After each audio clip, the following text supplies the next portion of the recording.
Everybody, Gina Young is back, and I'm back with yet another amazing recipe. I am so excited yet another day because today at the Young's house, Gina Young is going to share with you all how easy it is to make a delicious, juicy meatloaf. This meatloaf right here, delicious. It's so easy to make. It doesn't require a lot of ingredients, and you know, make it Gina Young style, it's going to be so tasty. Y'all never had my meatloaf before. Better make you some. Here are the lovely ingredients you will need.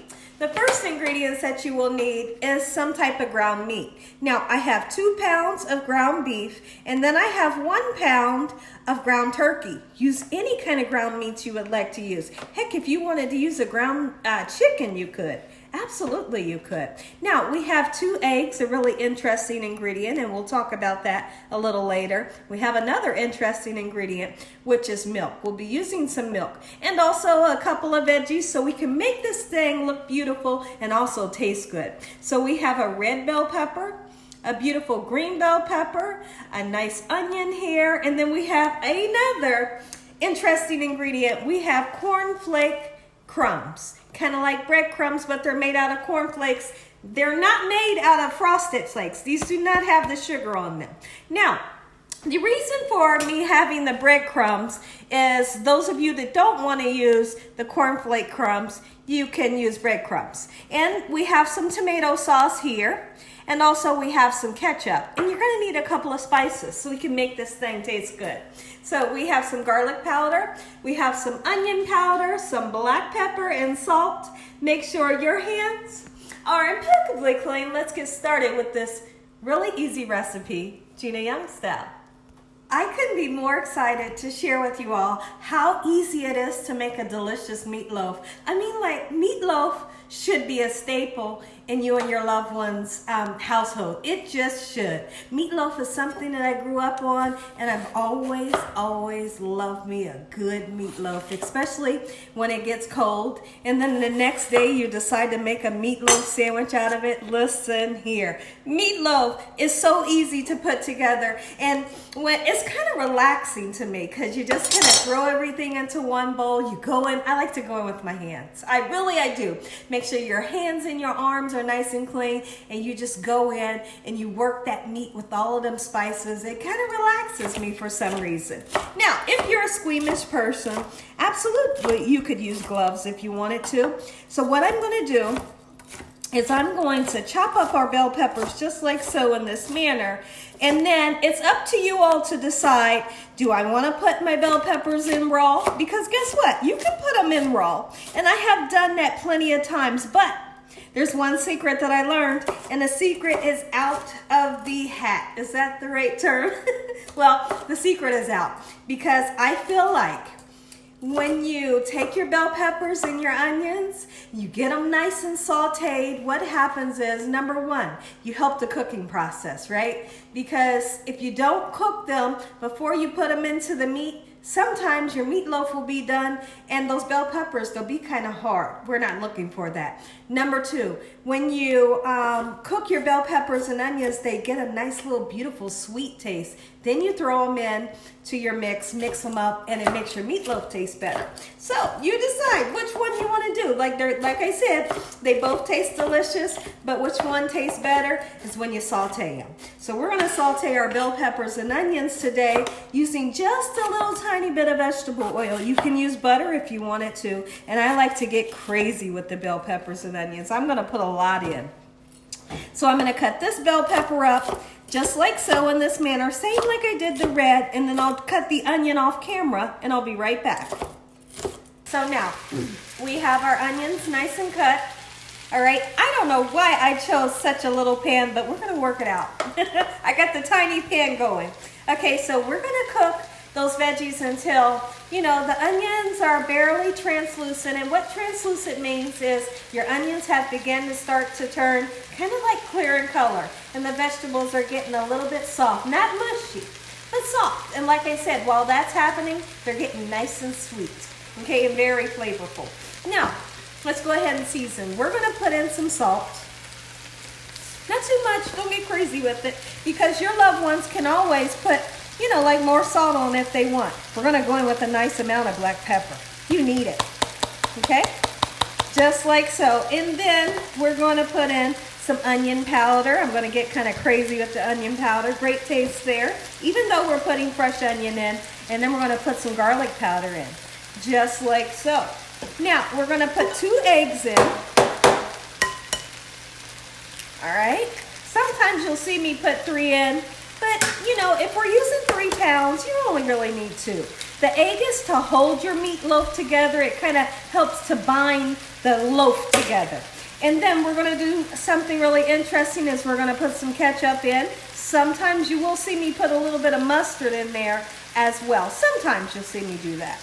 Okay? And then we're going to put our breadcrumbs in, which is our cornflake crumbs. Okay? I typically put around about a 1/2 cup in.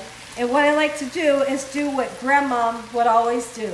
Grandma would either use rolled oats, you know, like oatmeal, or she would use crackers.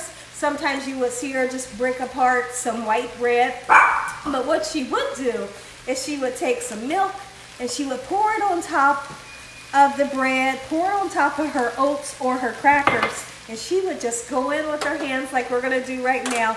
We're gonna mix everything up. But there's one thing that she always said, don't mix it up too much. If you handle the meat too much, the heat from your hands is gonna make it dry. We don't want a dry meatloaf. Same thing if you are making like a hamburger. Don't handle it too much. Just kind of aim to get it mixed up, right? And once it's mixed up, leave it alone. Don't handle it too much, okay? So now, sometimes you may see me go in after I mixed it, and I might, you know, because I can kind of feel the consistency to see if I have enough breadcrumbs. If I don't have enough of the crumbs, you know, which in this case we're using the cornflake crumbs, you might see me pour a little bit more in and pour a little bit more milk in, okay? But now I do want to talk about the bell peppers, and you all can take a look over here at the peppers and see what they're doing. They're looking great, and I'm going to turn them off here in about 3 minutes or so. What we're going to do with the peppers is we're going to turn them off. We're going to put them in a bowl, put them in the refrigerator, and cool them down really quickly. You could even throw them in the refrigerator to get them cool. The purpose for getting them cool is because we have raw eggs in here, and we don't want to scramble our eggs when we put the hot, you know, if you were to put hot veggies in. So just let them cool down. Once they cool down, we'll get them mixed in, and when I come back, I'll show you all how easy it is to make your loaf. So now our bell peppers are nice and cooled down, our bell peppers and our onions. So now we're going to go back in with our hands, keeping in mind that we don't want to mix this up too much. Now, if you take a look beside me to the left of me, I want to show you all my handy dandy pan that I like to use. This is an oven-proof frying pan that I've had for many, many years. It's an old beat-up pan, but I tell you what, it sure makes some good meatloaf. You can use a loaf pan when you're making your meatloaf, or even you can use like a baking dish, an 8x12 baking dish. So now, I'm done mixing it up. Let's go ahead. When I come back, I'll have my pan sitting here. I'm going to show you how you should put your loaf together. That's how I like to do it. Boy, that's heavy. Now this meatloaf, typically when I make a meatloaf using 3 pounds of meat, we usually have it for 2 days. And like I said, the second day, listen here, it's amazing to make you a good old meatloaf sandwich. Some people like to take the meatloaf and slice it and give it a nice fry and put a piece of cheese on some toast. Like, you can really have fun with meatloaf. Now, when you're making up your loaf, you can make a football shape, you can make a circle, you can make a square. Heck, you could cover this whole circumference of the pan if you want. Have fun when you're doing it, okay? So I like to make somewhat of a loaf that looks like this. But now, let's just say you have cracks in it. You want to take your finger and smooth out the cracks as much as you can, because those cracks are very important to close, because once it starts cooking up, you want all your gorgeous juices to stay inside of this loaf. So once I get the shape that I'm looking for, I kind of do like even top, even on the sides, push it in, you know, and I'll do this for a minute until I'm happy with the shape. And then at the end, I'll go in and smooth all my lines out just like so. When I come back, we'll be getting this in the oven, and then I'm going to talk about an amazing sauce to put on top of this.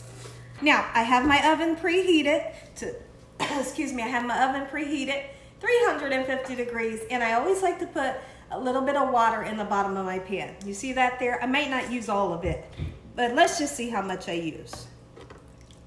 About half of that, just a little bit. Now, give me a second, guys, I'll be right back. Sorry about that, guys, I had a little tickle in my throat. So now, what I like to do, when our meatloaf comes out of the oven, there is going to be a little bit of liquid in the bottom of your pan, and also there's going to be some unwanted oil that you don't want. Pour that oil off, and then we're going to take the meatloaf out of the pan, you put it on the cutting board, let it rest, and then you can cut it. But I want to talk about something really quickly. Let's talk about the sides. Growing up at my house when I was younger, we would always have mashed potatoes and corn. It was like anytime you had meatloaf, you would have mashed potatoes and corn. Today I'm having sweet green peas, and then we're going to have some mashed potatoes. I think that goes together as well.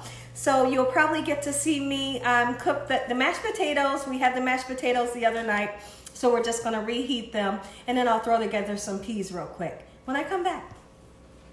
And as far as our mashed potatoes, like I said, they just need to reheat up. And you can see that I have a tiny bit of water in with my peas. I'm going to put some butter in, and honestly, I don't skimp on the butter when I'm making a nice sweet pea. And I go in with a little bit of sugar. 2 pinches will do the trick, just like so. And then we're going to put some black pepper and some salt, just like so, in this manner to kind of counteract the sweetness of the peas and the sugar. And voila, when this will be done here in a few minutes, and that's already done. So our meatloaf is cooked in the oven, 350 degrees for 1 hour so far. Now, the last 10 minutes, what I want you all to do is what I did, and I didn't have to show you guys because the measurements really doesn't matter. Honestly, just trust me on this. So I put some half tomato sauce, half ketchup, and we're just gonna put it on here just like so. Okay, some people do put their tomato sauce or their ketchup on top during the whole cooking process. I don't like to do that because I feel like it burns. So I like to do it like the last 10 minutes of the cooking process. I just kind of put it on just like so, throw it back in the oven for another 10 minutes, and guess what? It's done. But before we cut it, you want to always let it rest for a while, so those beautiful juices can kind of redistribute back into the meat, so when you slice it, all your juices don't come running out. Let's get this back into the oven. When I come back, I'm going to say an amazing prayer. This is going to be sliced up. You're going to get to see the inside and take a bite when I come back. Take a look at this meatloaf, Gina Young Style. Make you some. Now let's come in close. I want you all to see just how juicy that baby right there is. Oh, that's how you make a meatloaf. One more look, because it's so beautiful. Listen here, everybody. If you all enjoyed this here video, give me a thumbs up. If you haven't subscribed, what are you waiting on? Tell your family and friends and everyone you know. Tell the whole world about Gina Young, what I'm doing in this kitchen on a daily basis. Let's say a quick prayer so you all can take a bite. Heavenly Father, we want to thank you once again for a beautiful day. Lord, we thank you for your love time, your mercy, and your understanding. Please forgive us for our sins. Come into our hearts. We make you our Lord and Savior. Send your angels down to surround us day and night. Your Holy Spirit to help us make good decisions. Give us peace over our minds in the name of Jesus. We pray that no weapons formed against us shall prosper. And we bind the devil away from us in Jesus' name. Devil, you have no authority over this household. Heavenly Father, we thank you for the roof over our head, the food, the love, peace, and the joy you bring us every day. Amen. Amen. Once again to my beautiful prayer. Look at this. I got the cutest little plate, and this is the perfect amount for me. I want to do a little 360 so you can see that gorgeous meatloaf. My goodness, and it's juicy. Oh, ooh, wee. All right, here we go. Here we go. I know you all want to taste. There's nothing like mashed potatoes and peas or mashed potatoes and corn. It's like it goes together just perfectly. Okay, and the next thing, you want the meatloaf, right? I'm going to give you the meatloaf. I'm going to give you a taste of the meatloaf. Look at that. That's flavor. Now, some of you might say, Does it taste like a hamburger? Heck no, it don't taste like a hamburger. It tastes like delicious meatloaf, Gina Young Style. And as always, God bless you all. Thank you all for watching. Good night.